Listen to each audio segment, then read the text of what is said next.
Hello everyone! We are in the home stretch and we are going to be finishing up the last 3 practice videos for the Broadsword curriculum.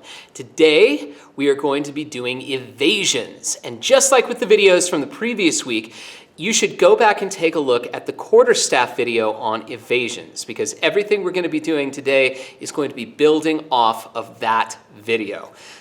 In fact, the evasions for broadsword and quarterstaff are almost identical. And so please go back and make sure you've seen that video before you continue on with this one. And when you've done that, let's get started. Okay, just like before, we have our 5-step process. We have eye contact, preparation, evasion, attack, recovery. As you film your videos, you need to state those 5 steps out loud. Some of you were a little embarrassed or nervous and didn't say the 5 steps out loud. You have to say the 5 steps out loud. Eye contact, preparation, evasion, attack, recovery.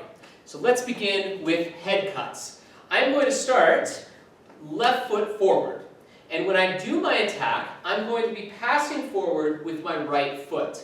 That means any kind of attack I do for an evasion, when I am left foot forward, should be done from right to left, so that my attack is moving with my hip. So if I do a head cut, a belly cut, a diagonal high to low, a diagonal low to right, if I start left foot forward, it is always going to be from right to left. So here we go with my 5 steps. I'm going to do the attacks first. I make eye contact, and then I prep my attack up here. They start to evade, I attack, and then we recover. And again, from left to right, eye contact, preparation, evasion, attack, recovery. All right, now let's take a look at the preparation and the attack specifically. Preparation is up here, high, by my head with my sword pointing straight up and down, perpendicular to the ground.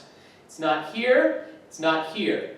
I need to differentiate very clearly between a belly cut and a diagonal cut. So it's right here, up by the head, high, straight up and down.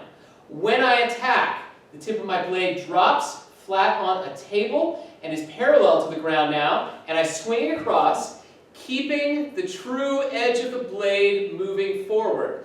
That means my right hand starts out supinated and it stays supinated all the way across. I do not change from supination to pronation. If I do that, I'm going to end up here with my sword pointing behind me, and I've opened myself up, and I am also going to be cutting with the flat of the blade. We don't want that. We always want to cut with the true edge of the blade. It's also dangerous because as we swing, if we twist, the sword might move around and do a roller coaster movement. And that's not dangerous for the head, but it makes it look stupid, like I was never trying to attack. And it is dangerous for the belly because that sword might go up into somebody's face. So keep it flat. This also means there will be a natural stopping point with your swing with the sword facing forward. Do not try and swing out there. Keep the sword facing forward. All right? So, one more time, let's do the 2 head cut attacks. I'm going to start left foot forward, which means the weapon is going right to left. Eye contact, preparation, evasion, attack, recovery. Eye contact, preparation, evasion, attack, recovery. And I swing my sword right through the space where their head was. Now, one thing I should also mention, I think I mentioned this in the quarterstaff video, but I want to reiterate it, is that I start by making eye contact. However, once they start to evade, my eyes stay where their head was. My eyes do not continue making eye contact and follow the target down, because that will make me want to swing my sword where my eyes are looking. So you are spotting your target after you make eye contact. So it's eye contact, and I keep my eyes on my target. As they evade, I am still spotting my target. Okay? So now let's take a look at the evasions for the head cuts. Now, if I am starting left foot forward and I am evading, all of the attacks are going to be coming from my left, because my left is my partner's right. And they are also going to be left foot forward, which means everything they are going to be doing is swinging from their right to their left, which is my left to my right. If that's confusing for you, slow it down, think about it. I know lefts and rights can be confusing for folks, but you can get it if you spend a little time. So, if I'm left foot forward, all the attacks are coming from my left. For head cuts, it doesn't matter so much though, because all I'm going to do is duck and then pass back. And then after they've attacked, I can recover. So, it goes like this. Eye contact, preparation, evasion, attack, recovery. Eye contact, preparation, evasion, attack, recovery. Now, of course, very important things. Number one, I move down first. I do not evade here because that is too late. Once my partner sees me moving, that is their permission to start attacking. And they need to be able to trust that I'm going to move in the right direction, I'm going to move quickly, I'm going to move completely without stopping, and I'm going to stay in the evaded position until they have completed their attack. If I do anything that makes it look like I'm about to evade, but I am not evading, that is dangerous. So I cannot flinch, I cannot start to move and then stop, I cannot evade part way, I have to go down all the way, pass back, and stay here until they attack, then I can come up. And remember, I'm the one that's moving first. Some people like to play chicken with their attackers, and they wait until they force the attacker to start moving first. Do not do that. It is a horrible habit. Do not train your partners to attack before you evade. You have to start evading first. The attacker is not allowed to move forward or commit to the attack until they see their partner evade first. Second thing that's super important with these duck evasions is my sword goes with me. I cannot duck like this, because then my sword is up there and it's going to get whacked, and that is dangerous for both of us. Okay, so those are the those are the duck evasions. Now, let's get to belly cuts. Let's start with the attacks. Okay, the preparation for a belly cut looks like this. It is differentiated from a head cut, which is up here, and a diagonal cut. So the sword is straight up and down, and it's down here by my waist. It is not at chest level. This, I don't know what this is. It's not a head cut, it's not a belly cut, so we need to either be up here or down here. It needs to be binary. So I start from a position that is not my preparation position. I make eye contact, preparation, evasion, attack, recovery. Eye contact, preparation, evasion, attack, recovery. And just like head cut, I keep the pronation of the hand as I swing through. I do not shift from pronated to supinated or from supinated to pronated. Also, just like head cuts, if I start with my left foot forward, I'm going to be swinging right to left. If I start with my right foot forward, I'm going to be swinging left to right. And make sure on your preparations that you are also using weight shifts. Okay, now the evasions for belly cuts, just like with quarterstaff, are jump backs. Remember, there's a difference between a leap and a jump. This is a leap, and this is a jump. The difference is that on a jump, our feet cross. A leap, the feet do not cross, and it's only equivalent to one passing step back. A jump, the feet do cross, and it is equivalent to 2 passing steps back. So we start left foot forward, and eye contact, preparation, evasion, attack, recovery. And when I recover from that, I'm usually going to pass forward so that I am still within distance. And eye contact, preparation, evasion, attack, recovery. Now, with those evasions, I'm also removing the part of the body that is being attacked. So as I jump back, I need to poke my hips out behind me because the sword is coming through this area right here in front of my stomach. And I want to show the audience that that is the part of the body I'm removing.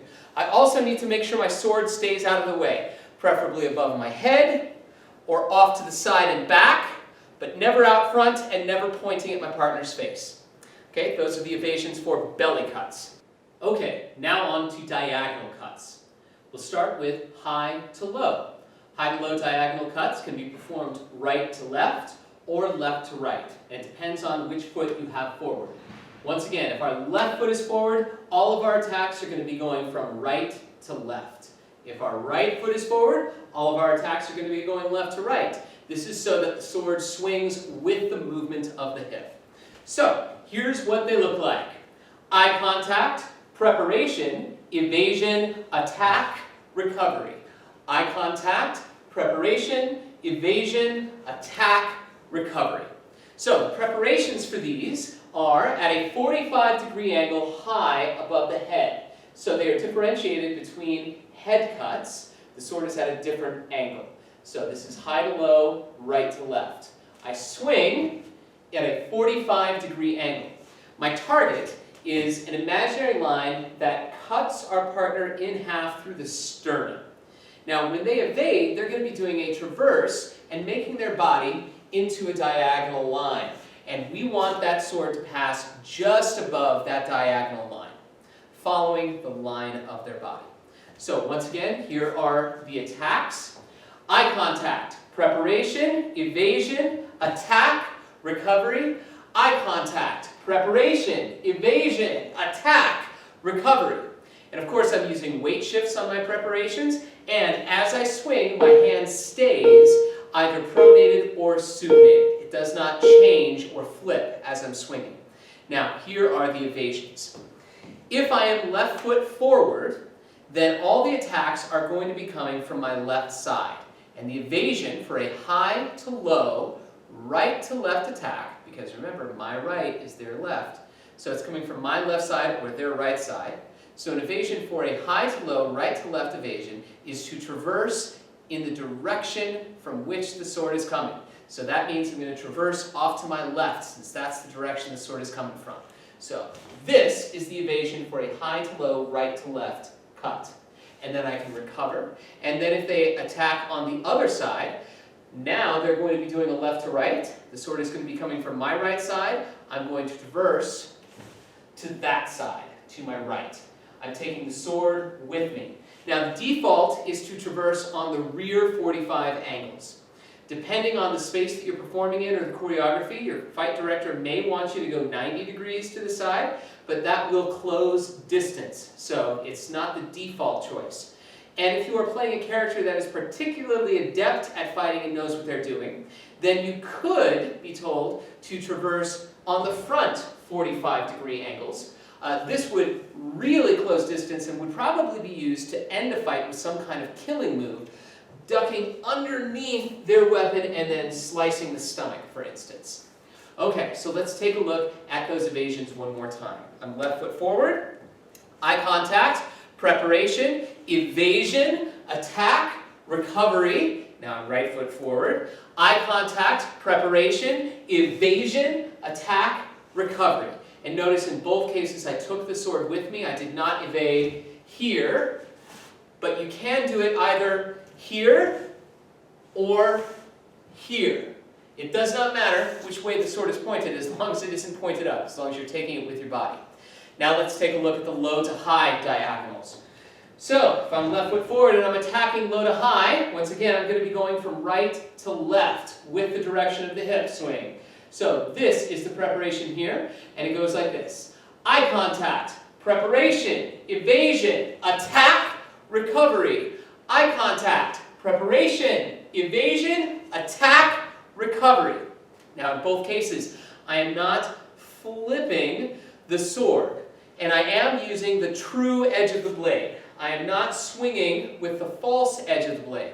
So if you are doing a right to left, my hand is going to be supinated. If you are going to do a left to right, my hand will be pronated, not supinated. I'm always using the true edge of the blade to cut. When we get into lighter weight weapons like rapiers and small swords, we can do these cuts with the false edge of the blade because a small sword doesn't really have edges. It's just a long needle. And so they're not really cuts as much as they are flicks and scratches I'm just trying to scratch my partner with the tip of the blade like that. And so I could do that with the false edge, but in Broadsword, we're going to be doing these only with the true edge. Okay, so let's take a look at those one more time. Left foot forward, eye contact, preparation, evasion, attack, recovery. Eye contact, preparation, evasion, attack, recovery. Now let's look at the evasions. Just like with the high to lows, these are going to be traverses, but they're going to be in the opposite direction so that your body is parallel to the path of the sword. So if I'm left foot forward, that means they are doing a right to left attack, and the sword is coming from my left side. So now I am going to be evading in the direction that is away from where the sword is coming from, here. And then I can recover here, and then I can evade here if they are going on the other side. All right? So let's take a look at this. Now notice that when I do this evasion here, I didn't take a passing step back.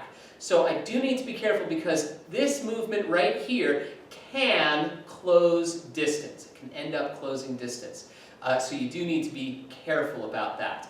And either take a grand lunge with that traverse, or my partner needs to be careful to not take a very large step forward, and then you can make up for it with a second cut with a big pass and a traverse on this side. So there are some distance issues here to be worried about. But let's take a look at these.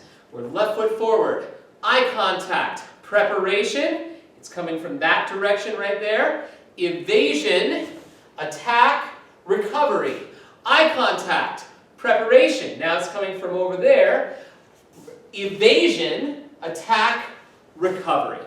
And once again, I take the sword with me. All right, those are all 8 of our different broadsword evasions. So for this assignment, just like with quarterstaff, I need you to choose 3 evasions. Show me the attack and then the evasion.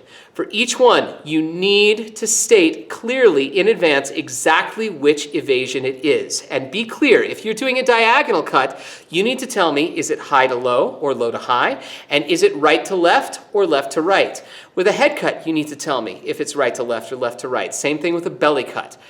So you state what the evasion is, and then you talk through all 5 steps: eye contact, preparation, evasion, attack, recovery, as you do both the attack and the evasion. So you'll be showing me 6 things: an attack and an evasion for 3 different evasions, talking me through the entire process. All right, thanks so much. Best wishes.